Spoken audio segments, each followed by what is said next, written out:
ಸ್ನೇಹಿತರೆ, ಚರಿತ್ರೆ ಮತ್ತೊಂದು ವಿಡಿಯೋಗೆ ನಿಮಗೆಲ್ಲ ಪ್ರೀತಿಯ ಸ್ವಾಗತ. ನಾವು ನಮಾಜ್ ಮಾಡಿ ಏಳುವಷ್ಟರಲ್ಲಿ ಬ್ರಹ್ಮೋಸ್ ನಮ್ಮ ಜಾಗಗಳನ್ನು ಸುಟ್ಟು ಬೂದಿ ಮಾಡಿತ್ತು. ಇದು ಸ್ವತಃ ಪಾಕಿಸ್ತಾನದ ಪ್ರಧಾನಿ ಹೇಳಿರುವ ಮಾತು. ಆಪರೇಷನ್ ಸಿಂಧೂರ ನಡೆದ ನಂತರ ಈ ಬ್ರಹ್ಮೋಸ್ ಬಗ್ಗೆ ಭಾರಿ ಚರ್ಚೆ ಆಗ್ತಾ ಇದೆ. ಬ್ರಹ್ಮೋಸ್ನ ಶಕ್ತಿ ಸಾಮರ್ಥ್ಯದ ಬಗ್ಗೆ ಬಲಿಷ್ಠ ದೇಶಗಳೇ ಕುತೂಹಲದಿಂದ ನೋಡ್ತಾ ಇದ್ದಾವೆ. ಇಂಟ್ರೆಸ್ಟಿಂಗ್ ಸಂಗತಿ ಅಂದರೆ ಭಾರತಕ್ಕೂ ಕೂಡ ಬ್ರಹ್ಮೋಸ್ನ ಶಕ್ತಿಯ ಬಗ್ಗೆ ಇಷ್ಟೊಂದು ಅರಿವಿರಲಿಲ್ಲ. ಆದರೆ ಬ್ರಹ್ಮೋಸ್ ಭಾರತ ಏನು ಅಂದುಕೊಂಡಿತ್ತೋ ಅದಕ್ಕಿಂತ ದುಪ್ಪಟ್ಟು ಶಕ್ತಿಯನ್ನು ಹೊಂದಿದೆ ಅನ್ನೋದು ಈಗ ಸಾಬೀತಾಗಿದೆ. ಇದೇ ಕಾರಣಕ್ಕಾಗಿ ಭಾರತ ಈಗ ಬ್ರಹ್ಮೋಸನ್ನು ದೊಡ್ಡ ಮಟ್ಟದಲ್ಲಿ ಅಭಿವೃದ್ಧಿ ಮಾಡೋದಕ್ಕೆ ಹೊರಟಿದೆ.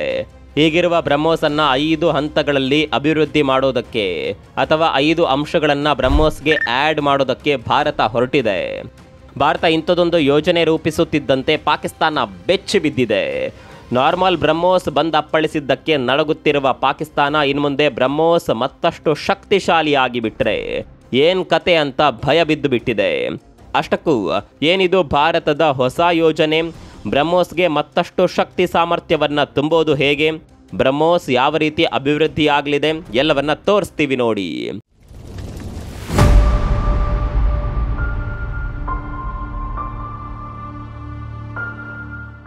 ಬ್ರಹ್ಮೋಸ್ ಭಾರತದ ಬತ್ತಳಿಕೆಯಲ್ಲಿರುವ ಬ್ರಹ್ಮಾಸ್ತ್ರ. ಇದು ಬ್ರಹ್ಮೋಸ್ ಅನ್ನುವ ಹೆಸರು ಕೇಳಿದ ಕೂಡಲೇ ನಮ್ಮ ಶತ್ರುಗಳ ಎದೆ ನಡುಗಿ ಹೋಗುತ್ತೆ.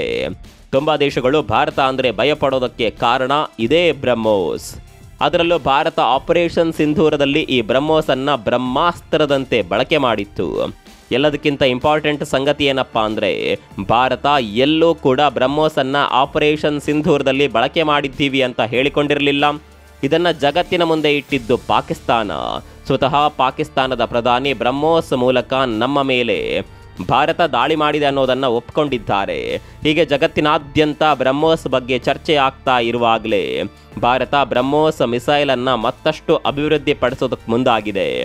ಬ್ರಹ್ಮೋಸನ್ನು ಆರಂಭದಲ್ಲಿ ಸಿದ್ಧಪಡಿಸಿದ್ದ ಸಂದರ್ಭದಲ್ಲಿ ಬ್ರಹ್ಮೋಸ್ನ ರೇಂಜ್ ಇದ್ದಿದ್ದು 290 ಕಿಲೋಮೀಟರ್. ನಿಮ್ಗೊತ್ತಿರಲಿ, ಬ್ರಹ್ಮೋಸನ್ನು ಭಾರತ ಹಾಗೂ ರಷ್ಯಾ ಜಂಟಿಯಾಗಿ ನಿರ್ಮಾಣ ಮಾಡಿರೋದು. ಹೀಗಾಗಿ ಆರಂಭಿಕ ಹಂತದಲ್ಲಿ ಭಾರತಕ್ಕೆ ಬ್ರಹ್ಮೋಸ್ ಮೇಲೆ ಸಂಪೂರ್ಣ ಹಿಡಿತ ಇರಲಿಲ್ಲ. ಭಾರತದಲ್ಲಿ ನಿರ್ಮಾಣವಾದ ಬ್ರಹ್ಮೋಸ್ನ ರೇಂಜ್ ಕಡಿಮೆಯೇ ಇತ್ತು. ಹೆಚ್ಚು ರೇಂಜಿನ ಮಿಸೈಲ್ ಮಾಡಬೇಕು ಅಂದರೆ ಅದಕ್ಕೆ ಕೆಲವೊಂದು ಪರ್ಮಿಷನ್ಗಳ ಅಗತ್ಯ ಇತ್ತು. 2016ರಲ್ಲಿ ಭಾರತಕ್ಕೆ ಅಗತ್ಯವಿದ್ದ ಆ ಪರ್ಮಿಷನ್ಗಳು ಸಿಗುತ್ತೆ. ಪರ್ಮಿಷನ್ ಸಿಕ್ಕಿದ್ದೇ ತಡ ಭಾರತ ಬ್ರಹ್ಮೋಸ್ನ ರೇಂಜನ್ನು ಹೆಚ್ಚು ಮಾಡುತ್ತೆ. 290 ಕಿಲೋಮೀಟರ್ ಇದ್ದ ರೇಂಜನ್ನು 500ರಿಂದ 800 ಕಿಲೋಮೀಟರ್ವರೆಗೆ ತಂದು ನಿಲ್ಲಿಸುತ್ತೆ ಭಾರತ. 800 ಕಿಲೋಮೀಟರ್ ರೇಂಜಿನ ಬ್ರಹ್ಮೋಸ್ ಈಗಿನ್ನು ಅಭಿವೃದ್ಧಿಯ ಹಂತದಲ್ಲಿದೆ. 500 ಕಿಲೋಮೀಟರ್ವರೆಗಿನ ಬ್ರಹ್ಮೋಸನ್ನು ಭಾರತ ಈಗಾಗಲೇ ರೆಡಿ ಮಾಡಿದೆ. ಮುಂದಿನ ದಿನಗಳಲ್ಲಿ 1500 ಕಿಲೋಮೀಟರ್ ರೇಂಜಿನ ಬ್ರಹ್ಮೋಸನ್ನು ಅಭಿವೃದ್ಧಿಪಡಿಸೋದಕ್ಕೆ ಭಾರತ ಮುಂದಾಗಿದೆ. ಅರೆ, ಇಲ್ಲಿ ರೇಂಜ್ ಯಾಕಷ್ಟು ಮುಖ್ಯ ಅಂತ ಕೇಳಿದರೆ ನಮ್ಮ ಶತ್ರುಗಳು ಎಷ್ಟು ದೂರದವರೆಗೆ ಇರ್ತಾರೆ ಅನ್ನೋದನ್ನು ಹೇಳೋದಕ್ಕೆ ಸಾಧ್ಯವಿಲ್ಲ. ಸದ್ಯದ ಮಟ್ಟಿಗೆ ಪಾಕಿಸ್ತಾನವನ್ನು ಎದುರಿಸೋದಕ್ಕೆ ನಮ್ಮಲ್ಲಿರುವ ಬ್ರಹ್ಮೋಸ್ ಸಶಕ್ತವಾಗಿದೆ. ಆದರೆ ಮುಂದಿನ ದಿನಗಳಲ್ಲಿ ಚೀನಾ ತನ್ನ ಗಾಂಚಾಲಿ ಬುದ್ಧಿ ತೋರಿಸಿದ್ರೆ ಚೀನಾದ ವ್ಯಾಪ್ತಿ ದೊಡ್ಡದಿರೋದರಿಂದ ಲಾಂಗ್ ರೇಂಜ್ ಮಿಸೈಲ್ಗಳು ಬೇಕಾಗುತ್ತೆ. ಚೀನಾದಂತಹ ದೇಶಗಳ ಒಳನುಗ್ಗಿ ಮಿಸೈಲ್ ದಾಳಿ ಮಾಡೋದಕ್ಕೆ ಅಷ್ಟು ಸುಲಭದಲ್ಲಿ ಸಾಧ್ಯವಿಲ್ಲ. ನಮ್ಮಲ್ಲೇ ನಿಂತ್ಕೊಂಡು ಮಿಸೈಲ್ ದಾಳಿ ಮಾಡಬೇಕು ಅಂದರೆ ಲಾಂಗ್ ರೇಂಜ್ ಮಿಸೈಲ್ಗಳು ಬೇಕಾಗುತ್ತೆ. ಹೀಗಾಗಿ ಬ್ರಹ್ಮೋಸ್ನ ರೇಂಜ್ 1500ರವರೆಗೆ ಹೋದರೆ ಚೀನಾ ಕೂಡ ಭಾರತವನ್ನು ಎದುರು ಹಾಕಿಕೊಳ್ಳೋದಕ್ಕಿಂತ ಮುಂಚೆ 1000 ಸಲ ಯೋಚನೆ ಮಾಡಬೇಕಾಗುತ್ತೆ. ಸದ್ಯಕ್ಕೆ ಬ್ರಹ್ಮೋಸ್ನ ರೇಂಜನ್ನು ಹೆಚ್ಚು ಮಾಡಿ ಪರೀಕ್ಷೆಗಳನ್ನು ಮಾಡಲಾಗ್ತಾ ಇದೆ. ಇದು ಬ್ರಹ್ಮೋಸ್ನಲ್ಲಿ ಆಗ್ತಾ ಇರುವ ಮೊದಲ ಬದಲಾವಣೆ. ಸಬ್ಮರೀನ್ಗಳಲ್ಲಿ ಬ್ರಹ್ಮೋಸನ್ನು ಲಾಂಚ್ ಮಾಡುವ ಟೆಕ್ನಾಲಜಿ. ಹೌದು, ಸಬ್ಮರೀನ್ ಮೂಲಕ ಬ್ರಹ್ಮೋಸನ್ನು ಉಡಾಯಿಸಲು ಭಾರತ ಪ್ರಯತ್ನ ಪಡ್ತಾ ಇದೆ. ಒಂದು ವೇಳೆ ಭಾರತ ಈ ಪ್ರಯತ್ನದಲ್ಲಿ ಯಶಸ್ವಿಯಾಗಿ ಬಿಟ್ಟರೆ ಖಂಡಿತವಾಗಿಯೂ ಅದು ದೊಡ್ಡ ಸಕ್ಸಸ್ ಅನ್ನೋದರಲ್ಲಿ ಅನುಮಾನ ಬೇಡ. ನೀರಿನಾಳದಲ್ಲಿ ತಿಮಿಂಗಿಲಗಳಂತೆ ಬರುವ ಈ ಸಬ್ಮರೀನ್ಗಳನ್ನು ಅಷ್ಟು ಸುಲಭದಲ್ಲಿ ಟ್ರ್ಯಾಕ್ ಮಾಡೋದಕ್ಕೆ ಆಗೋದಿಲ್ಲ. ಸಬ್ಮರೀನ್ಗಳನ್ನು ನಾವು ಎಲ್ಲಿ ಬೇಕಾದರೂ ಕಳಿಸಬಹುದು. ಪಾಕಿಸ್ತಾನದ ಕರಾಚಿಯತ್ತ ಕೂಡ ಕಳಿಸಬಹುದು, ಚೀನಾದತ್ತ ಕೂಡ ಕಳಿಸಬಹುದು. ಸಬ್ಮರೀನ್ ಮೂಲಕ ಬ್ರಹ್ಮೋಸನ್ನು ಉಡಾಯಿಸಲು ಸಾಧ್ಯವಾಗಿ ಬಿಟ್ಟರೆ ಅದು ನಮ್ಮ ನೌಕಾಸೇನೆಗೆ ಆನೆ ಬಲವನ್ನು ತಂದುಕೊಡಲಿದೆ. ಇನ್ನು 3ನೇ ಬದಲಾವಣೆ ಬ್ರಹ್ಮೋಸ್ ನೆಕ್ಸ್ಟ್ ಜನರೇಷನ್. ಇದರ ಹೆಸರಿನಲ್ಲೇ ಅರ್ಥ ಇದೆ. ನೆಕ್ಸ್ಟ್ ಜನರೇಷನ್ನ ಬ್ರಹ್ಮೋಸನ್ನು ಸಿದ್ಧಪಡಿಸುವತ್ತ ಭಾರತ ಚಿತ್ತ ನೆಟ್ಟಿದೆ. ಇಲ್ಲಿ ಪ್ರಮುಖವಾಗಿ ಬ್ರಹ್ಮೋಸ್ನ ಸೈಜನ್ನು ಕಡಿಮೆ ಮಾಡಲಾಗುತ್ತೆ. ಅಷ್ಟೇ ಅಲ್ಲ, ತೂಕದಲ್ಲೂ ಕೂಡ ಸ್ವಲ್ಪ ಕಡಿಮೆ ಮಾಡಲಾಗುತ್ತೆ. ಯಾಕೆ ಈ ಬದಲಾವಣೆ ಅಂತ ಕೇಳಿದರೆ ಯುದ್ಧ ವಿಮಾನಗಳಲ್ಲಿ ಸುಲಭದಲ್ಲೇ ಬ್ರಹ್ಮೋಸನ್ನು ಅಳವಡಿಕೆ ಮಾಡೋದಕ್ಕೆ ಇದು ಸಹಕಾರಿಯಾಗುತ್ತೆ. ತೂಕ ಹಾಗೂ ಸೈಜ್ ಕಡಿಮೆ ಇದ್ದರೆ ಯಾವುದೇ ಯುದ್ಧ ವಿಮಾನಗಳಿಗೆ ಸುಲಭದಲ್ಲೇ ಬ್ರಹ್ಮೋಸನ್ನು ಅಳವಡಿಕೆ ಮಾಡಬಹುದು. ಸದ್ಯದ ಮಟ್ಟಿಗೆ ಬ್ರಹ್ಮೋಸ್ ತೂಕ 3 ಟನ್ನವರೆಗೆ ಇದೆ. ತೂಕ ಹೆಚ್ಚಾಗಿರೋದ್ರಿಂದ ಫೈಟರ್ ಜೆಟ್ಗಳಲ್ಲಿ ಇವುಗಳನ್ನು ಅಳವಡಿಕೆ ಮಾಡೋದಕ್ಕೆ ತುಂಬಾ ಕಷ್ಟವಾಗುತ್ತೆ.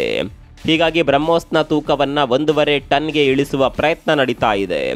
ಒಂದು ವೇಳೆ ಇದು ಯಶಸ್ವಿ ಆದರೆ ಮುಂದಿನ ದಿನಗಳಲ್ಲಿ ರಫೇಲ್, ತೇಜಸ್ ಹಾಗೂ ಈಗ ರೆಡಿ ಆಗ್ತಾ ಇರುವ 5th ಜನರೇಷನ್ ಫೈಟರ್ ಜೆಟ್ಗಳಲ್ಲಿ ಕೂಡ ಬ್ರಹ್ಮೋಸನ್ನು ಸುಲಭದಲ್ಲೇ ಅಳವಡಿಕೆ ಮಾಡಬಹುದು. ಇದರಿಂದ ನಮ್ಗೆ ಏನು ಹೆಲ್ಪ್ ಆಗುತ್ತೆ ಅಂತ ಕೇಳಿದರೆ, ಗಡಿ ಪ್ರದೇಶದಲ್ಲಿ ನಿಂತ್ಕೊಂಡು ಬ್ರಹ್ಮೋಸನ್ನು ಫೈರ್ ಮಾಡಬಹುದು. ಅಂದರೆ ಮತ್ತಷ್ಟು ರೇಂಜ್ ಹೆಚ್ಚಾಗುತ್ತೆ. ಫೈಟರ್ ಜೆಟ್ ಮೂಲಕ ಲಾಂಚ್ ಮಾಡೋದ್ರಿಂದ ನಿರ್ದಿಷ್ಟ ಪ್ರದೇಶಗಳನ್ನು ಗುರಿಯಾಗಿಸಿಕೊಂಡು ದಾಳಿ ಮಾಡಬಹುದು. ನಾವು POKಗೆಲ್ಲ ಹೋಗಬೇಕಾದ ಅಗತ್ಯವೇ ಬೀಳೋದಿಲ್ಲ. ಗಡಿಯಲ್ಲೇ ಫೈಟರ್ ಜೆಟ್ಗಳ ಮೂಲಕ ಬ್ರಹ್ಮೋಸನ್ನು ಲಾಂಚ್ ಮಾಡಬಹುದು. ಫೈಟರ್ ಜೆಟ್ಗಳ ಮೂಲಕ ಮಿಸೈಲ್ ಲಾಂಚ್ ಮಾಡಿದರೆ ಶತ್ರುಗಳ ಏರ್ ಡಿಫೆನ್ಸ್ ಸಿಸ್ಟಮ್ಗೆ ಚಳ್ಳೆ ಹಣ್ಣು ತಿನ್ನಿಸಬಹುದು. ಇನ್ನು 4ನೇ ಬದಲಾವಣೆ ಅಂದರೆ ಅದು ಸ್ಪೀಡ್. ಬ್ರಹ್ಮೋಸ್ ಮಿಸೈಲ್ ಈಗ ಸೂಪರ್ ಸಾನಿಕ್ ವೇಗದಲ್ಲಿ ದಾಳಿ ಮಾಡುವ ಸಾಮರ್ಥ್ಯವನ್ನು ಹೊಂದಿದೆ. ಸದ್ಯದ ಬ್ರಹ್ಮೋಸ್ನ ಸ್ಪೀಡ್ ಮ್ಯಾಕ್ 2.8 ಅಂದರೆ ಶಬ್ದಕ್ಕಿಂತ 2 ಪಟ್ಟು ವೇಗದಲ್ಲಿ ದಾಳಿ ಮಾಡುವ ಸಾಮರ್ಥ್ಯ ಈಗ ಇರುವ ಬ್ರಹ್ಮೋಸ್ಗಿದೆ. ಶಬ್ದಕ್ಕಿಂತ ಕಡಿಮೆ ವೇಗದಲ್ಲಿ ದಾಳಿ ಮಾಡುವ ಮಿಸೈಲ್ಗಳನ್ನು ಸಾನಿಕ್ ಮಿಸೈಲ್ಗಳು ಅಂತ ಕರೀತಾರೆ. ಶಬ್ದದ ವೇಗಕ್ಕಿಂತ ಹೆಚ್ಚು ವೇಗದಲ್ಲಿ ದಾಳಿ ಮಾಡುವ ಮಿಸೈಲ್ಗಳಿಗೆ ಸೂಪರ್ ಸಾನಿಕ್ ಮಿಸೈಲ್ಗಳು ಅಂತ ಕರೀತಾರೆ. ಅದರಲ್ಲೂ ಶಬ್ದಕ್ಕಿಂತ 5 ಪಟ್ಟು ವೇಗದಲ್ಲಿ ದಾಳಿ ಮಾಡುವ ಮಿಸೈಲ್ಗಳಿಗೆ ಹೈಪರ್ಸಾನಿಕ್ಗಳು ಅಂತ ಕರೀತಾರೆ. ಈಗ ನಮ್ಮ ಸೂಪರ್ ಸಾನಿಕ್ ಬ್ರಹ್ಮೋಸ್ ಮಿಸೈಲನ್ನು ಹೈಪರ್ಸಾನಿಕ್ ಮಾಡೋದಕ್ಕೆ ಭಾರತ ಮುಂದಾಗಿದೆ. ಅಂದರೆ ಈಗಿರುವ ಮಿಸೈಲ್ ಸ್ಪೀಡನ್ನು 5 ಮ್ಯಾಕ್ನವರೆಗೆ ಹೆಚ್ಚು ಮಾಡೋದು. ಇದರಿಂದ ಏನು ಲಾಭ ಅಂತ ಕೇಳಿದರೆ, ಜಗತ್ತಿನ ಯಾವುದೇ ಅಡ್ವಾನ್ಸ್ಡ್ ಮಿಸೈಲ್ ಡಿಫೆನ್ಸ್ ಸಿಸ್ಟಮ್ಗಳಿಗೆ ಕೂಡ ಬ್ರಹ್ಮೋಸನ್ನು ತಡೆ ಹಿಡಿಯೋದಕ್ಕೆ ಸಾಧ್ಯವಾಗೋದಿಲ್ಲ. ಒಂದು ವೇಳೆ ಬ್ರಹ್ಮೋಸ್ ಹೈಪರ್ಸಾನಿಕ್ ಆಗಿ ಬದಲಾಗ್ಬಿಟ್ರೆ ಪಾಕಿಸ್ತಾನವಂತೂ ಭಾರತದ ಮುಂದೆ ಲೆಕ್ಕಕ್ಕೆ ಇಲ್ಲ ಬಿಡಿ. ಚೀನಾ ಕೂಡ ನಡುಗುವ ಕಾಲ ಬಂದುಬಿಡುತ್ತೆ. ಸ್ನೇಹಿತರೆ, ನಿಮ್ಗೆ ಗೊತ್ತಿರಲಿ, ಸದ್ಯಕ್ಕೆ ಕೆಲ ದೇಶಗಳ ಬಳಿ ಈ ಹೈಪರ್ಸಾನಿಕ್ ಮಿಸೈಲ್ಗಳಿದೆ. ಅಮೆರಿಕ, ರಷ್ಯಾದಂತಹ ದೇಶಗಳಲ್ಲಿ ಮಾತ್ರ ಹೈಪರ್ಸಾನಿಕ್ ಮಿಸೈಲ್ಗಳಿದ್ದಾವೆ. ಈ ದೇಶಗಳ ಪಟ್ಟಿಗೆ ಇನ್ಮುಂದೆ ಭಾರತ ಕೂಡ ಸೇರ್ಪಡೆಯಾಗಲಿದೆ. ಇನ್ನು 5ನೇ ಹಾಗೂ ಕೊನೆಯದಾಗಿ ಭಾರತ ರಫ್ತಿನ ಬಗ್ಗೆ ಫೋಕಸ್ ಮಾಡೋದಕ್ಕೆ ಹೊರಟಿದೆ. ಭಾರತ ಈಗ ರಕ್ಷಣಾ ಉಪಕರಣದ ವಿಚಾರದಲ್ಲಿ ದೊಡ್ಡ ಬಿಸ್ನೆಸ್ ಅನ್ನ ಮಾಡ್ತಾ ಇದೆ. ಭಾರತದಲ್ಲಿ ರೆಡಿ ಆಗ್ತಾ ಇರುವ ರಕ್ಷಣಾ ಉಪಕರಣಗಳಿಗೆ ಬೇಡಿಕೆ ಹೆಚ್ಚಾಗ್ತಾ ಇದೆ. ಬ್ರಹ್ಮೋಸನ್ನ ಕೂಡ ಹೆಚ್ಚಿನ ಪ್ರಮಾಣದಲ್ಲಿ ರಫ್ತು ಮಾಡೋದಕ್ಕೆ ಭಾರತ ನಿರ್ಧಾರ ಮಾಡಿದೆ. ಬೇಡಿಕೆ ಹೆಚ್ಚಾಗುತ್ತಿದ್ದಂತೆ ಉತ್ಪಾದನೆಯನ್ನು ಹೆಚ್ಚು ಮಾಡೋದಕ್ಕೆ ಭಾರತ ಹೊರಟಿದೆ. ಉತ್ತರ ಪ್ರದೇಶದಲ್ಲಿ ಹೊಸ ಪ್ರೊಡಕ್ಷನ್ ಯೂನಿಟ್ ನಿರ್ಮಾಣ ಮಾಡೋದಕ್ಕೆ ಭಾರತ ನಿರ್ಧಾರ ಮಾಡಿದೆ. ಪ್ರತಿ ವರ್ಷ 100 ಬ್ರಹ್ಮೋಸ್ ಮಿಸೈಲ್ಗಳನ್ನು ನಿರ್ಮಾಣ ಮಾಡುವ ಗುರಿಯನ್ನು ಭಾರತ ಇಟ್ಕೊಂಡಿದೆ. ಅದರಲ್ಲೂ ಆಪರೇಷನ್ ಸಿಂಧೂರ್ನಲ್ಲಿ ಬ್ರಹ್ಮೋಸ್ ಬಳಕೆಯಾಗಿದೆ ಅನ್ನೋದು ಗೊತ್ತಾಗ್ತಾ ಇದ್ದಂತೆ ಬೇಡಿಕೆ ಮತ್ತಷ್ಟು ಹೆಚ್ಚಾಗಿದೆ. ಇಲ್ಲಿ ಪಾಕಿಸ್ತಾನ ಕೂಡ ಭಾರತಕ್ಕೆ ಸಹಾಯ ಮಾಡಿದೆ ಅಂದರೂ ತಪ್ಪಿಲ್ಲ. ಬ್ರಹ್ಮೋಸ್ನ ಸಾಮರ್ಥ್ಯದ ಬಗ್ಗೆ ಜಗತ್ತಿನ ಮುಂದೆ ಪ್ರಮೋಷನ್ ಮಾಡಿದ್ದೆ ಪಾಕಿಸ್ತಾನ. ಬ್ರಹ್ಮೋಸ್ನಿಂದ ದಾಳಿ ಮಾಡಿದ್ದಾರೆ, ನಮ್ಮಿಂದ ಏನೇನೋ ಮಾಡೋದಕ್ಕೆ ಸಾಧ್ಯವಾಗಿಲ್ಲ ಅಂತ ಸ್ವತಃ ಪಾಕ್ ಪ್ರಧಾನಿಯೇ ಹೇಳಿಕೆ ಕೊಟ್ಟಿದ್ರು. ಇದು ಬ್ರಹ್ಮೋಸ್ಗೆ ಮತ್ತಷ್ಟು ಬೂಸ್ಟ್ ನೀಡಿದೆ. ಭಾರತ ಎಲ್ಲಿವರೆಗೆ ಬಂದು ನಿಂತಿದೆ ನೋಡಿ.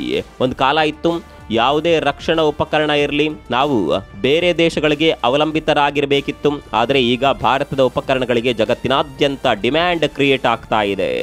ಅದೇನೇ ಇರಲಿ, ಬ್ರಹ್ಮೋಸ್ ಭಾರತದ ಬ್ರಹ್ಮಾಸ್ತ್ರದಂತೆ ರೂಪುಗಳಲ್ಲಿ ಎದುರಾಳಿಗಳ ಎದೆಯಲ್ಲಿ ಭಯ ಹುಟ್ಟಿಸಲಿ. ಬ್ರಹ್ಮೋಸ್ನಲ್ಲಿ ಆಗ್ತಾ ಇರುವಂಥ ಈ ಬದಲಾವಣೆಗಳ ಬಗ್ಗೆ ನಿಮ್ಗೇನನ್ಸುತ್ತೆ? ಕಾಮೆಂಟ್ ಮಾಡಿ.